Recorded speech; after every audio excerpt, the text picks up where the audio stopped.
Hello and welcome to this video where we'll use Pydantic together with Gemini in order to structure the output so that it becomes much more structured than before, so that we can get JSON data back and we'll get back Pydantic objects, models, Pydantic models, which you can use to further process the data. And I have done a similar video of this before, but the video I did before was relying too much on the prompt. And there's an issue with that. I will show you an example here. You can take a look at this example. Here we use the prompt and tell it to not write out, for example, these backticks. And sometimes the backticks comes anyway, and we still need to parse it afterwards to remove these backticks, but this is not very robust as the model will give different results each time. If you want it more robust, you should take a look into the documentation and see that, oh, there is a way in Gemini to actually get it structured directly by placing in a Pydantic model. That is what we will explore in this lecture, and you will see that this is much more robust and cleaner than in the previous lecture. But it's a good base to see how you would structure it by yourself. That is pretty good to set the basics, but now we will make it much more robust and cleaner. You can see this is an empty Visual Studio Code repository or folder. And what we start with, I have this .env, and here I've placed my Gemini _API _key. It's very important that you name it in this way, or you can name it Google _API _key.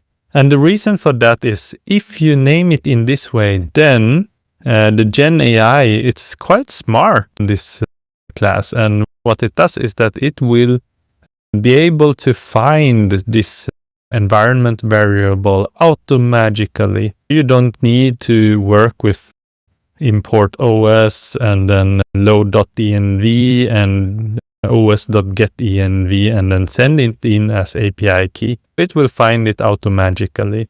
However, it is good to learn how to do it with .env, with python.env and load.env and os.getEnv, as these are basically fundamental and most to get the secrets from .env files. But since Gemini has this automagically for us, we'll make use of it. You'll see the code is much shorter and cleaner. Let's start now. I will create a virtual environment. I'll activate this virtual environment. I have done UVVNV and now I'm activating it with source. I have activated it, and then UV pip install ipykernel to work with Jupyter notebooks, and then I will need Pydantic in order to work with our Pydantic, and then we will need, what else do we need? We need to have Google-Gen AI, and this is basically all. I need Pandas as well because I want to demonstrate working with Pandas data frame afterwards. Okay, this is all I want. Done. That was quite quick. Okay, let's open up a Jupyter notebook now. I'll call this Gemini. Pydantic. Okay. Change my virtual environment. Close this down. Change this to Python, and we're ready to go. From Google, import Gen AI. From, let's start with this one, client equals to Gen AI.client. Let's create the response here. Response equals to client.models.generate content. And here, when you do generate content, you choose which model you want. Model equals to Gemini -2.5 -Flash. I'll use this one as a start, but when I will generate more data later on, I will move on to the Pro as it's more capable.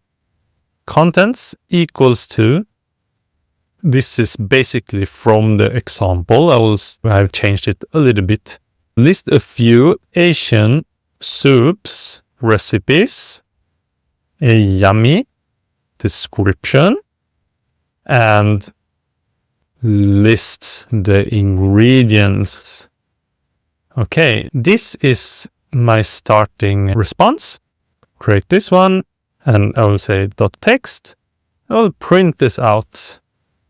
And if you just look at this one, this is just the normal way we have done this. This is without any schema that we forces on, and we'll see what it looks like in the beginning. Here you can see it's just unstructured text, or basically it's markdown text, which you could use. But mostly unstructured, maybe semi-structured if you would say. But we can see that this is just some text that we get from this model. Let's copy this one. What we could do is that if you follow from the previous lecture, you could do like this, for example. We make it a multi-line string. Give me fields of recipe name, string. Let's see, what do we have more? We have a description. This is a string as well. We have ingredients, which could be a list of string. And then we'll say not in markdown format. Something in this style. If I do response.text, what will we get from here? Yes, it's a little bit slower when you let it think through how it will create this. Okay. And you can see it here. We have the response.text. I will type out to print response.text. And you can see, okay. Maybe I should have written it as a JSON format. Okay, let's make this structured. We can make it structured in this way. We create a class called recipe. This should be a base model. Then I should, from Pydantic, import base model. I have my base model, and here I have recipe name as a string. We have description as a string. Note that these are Pydantic models. It's basically Python classes, but they're inheriting this base model, that it is a base model as well. It's an instance of base model. We have here ingredients, list of string. That is what we have. Recipe name, the description, the ingredients as a list of strings. And then we have our client, right? Client equals to GenAI.client. Actually, I can go up and paste what we had before. Yeah, this one. I'll copy this one, this response. Okay, here we have, let's see. Here we have our model, our contents. And what we need to do is just add this config. This is quite simple and super nice to use. Response. You call it response mime type, and you have application /JSON, and in this way we will get JSON data, and then you choose the schema that you want. You have here response schema, and you can have here list of recipe. That is it, friends. We have here, close this one, response mime type as application JSON, and then we have response schema as a list of recipe, because that is what we want in the end. We want a list of recipes. Okay, let's do this.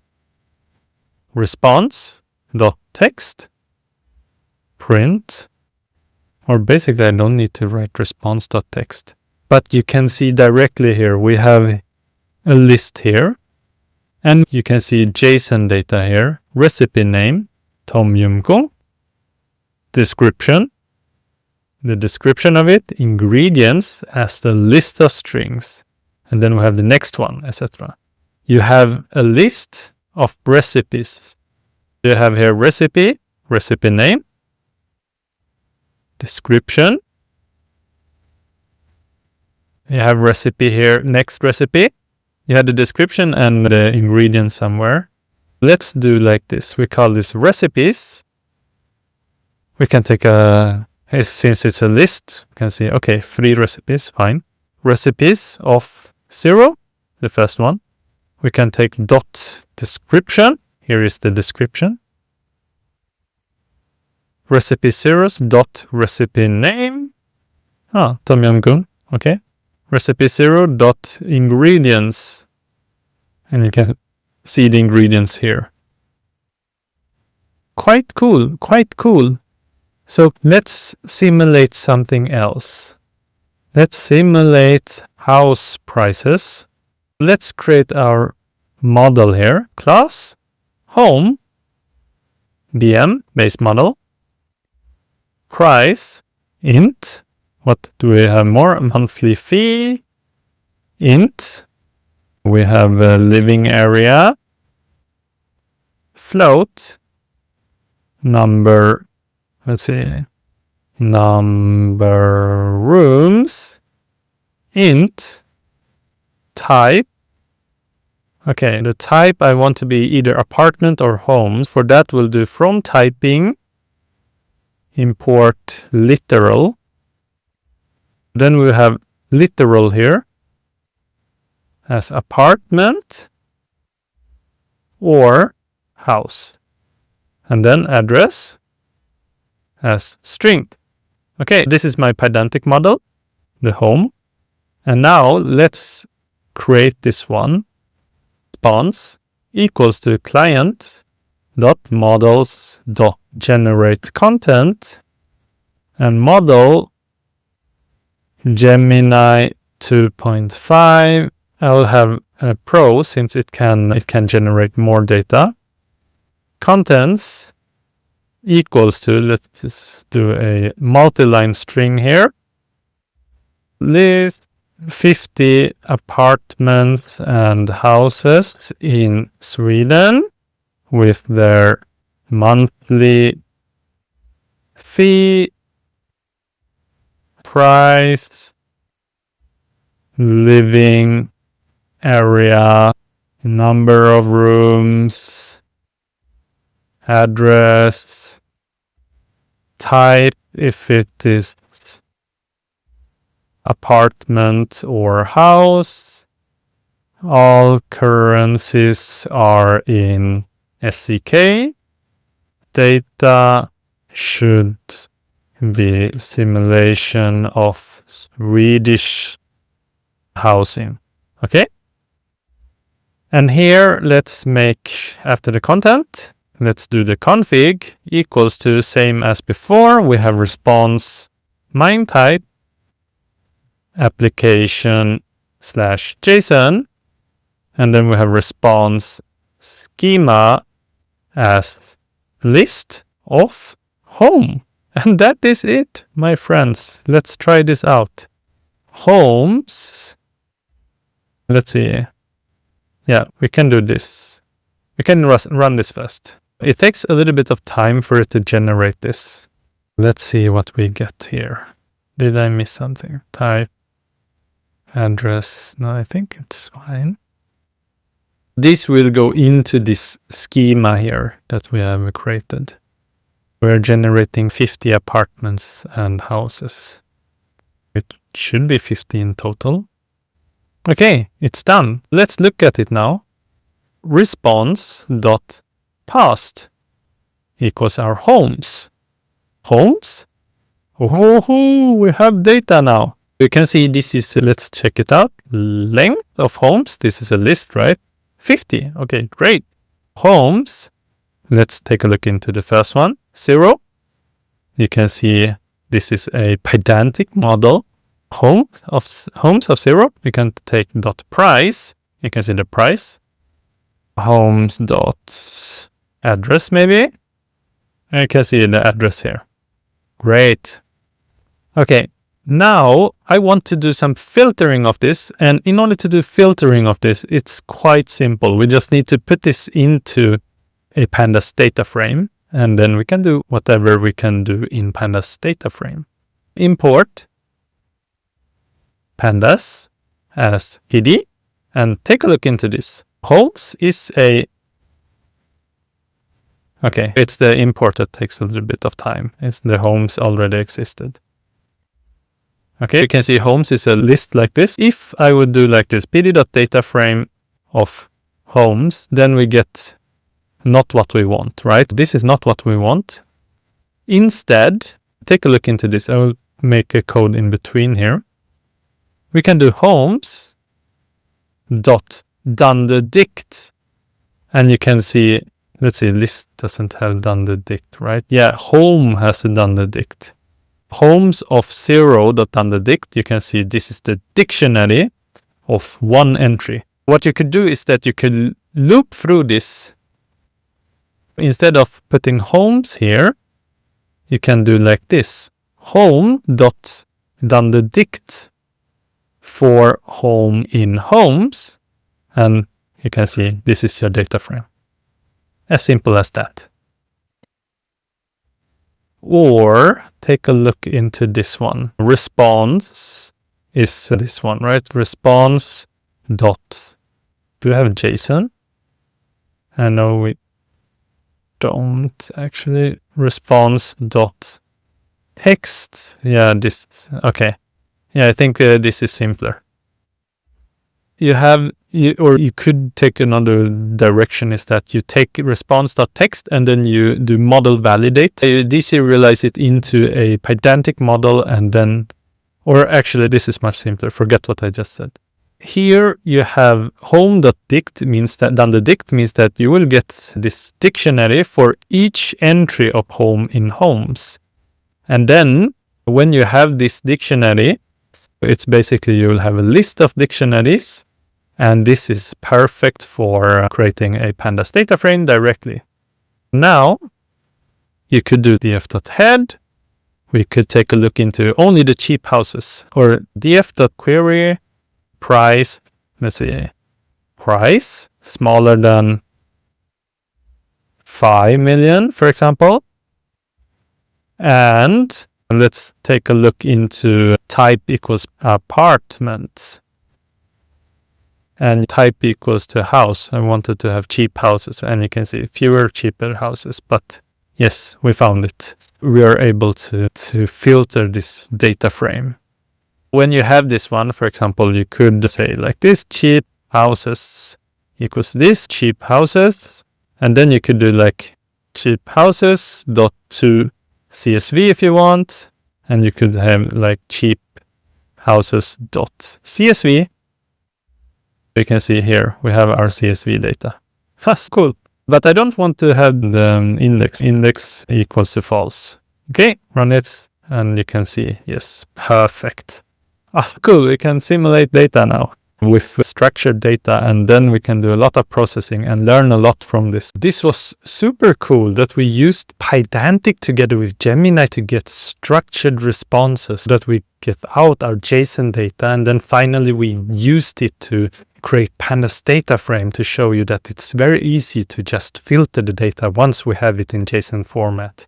And this is in contrast to another video that we made before, was that there we utilize the prompting more, but that is not as robust as this video, because here we use the built-in Gemini, we used its response type, response mime type as application JSON, and we also used response schema, and we placed in our Pydantic model over there. Super cool, super cool. I hope that you learned a lot watching this video, and see you in the next one. Bye.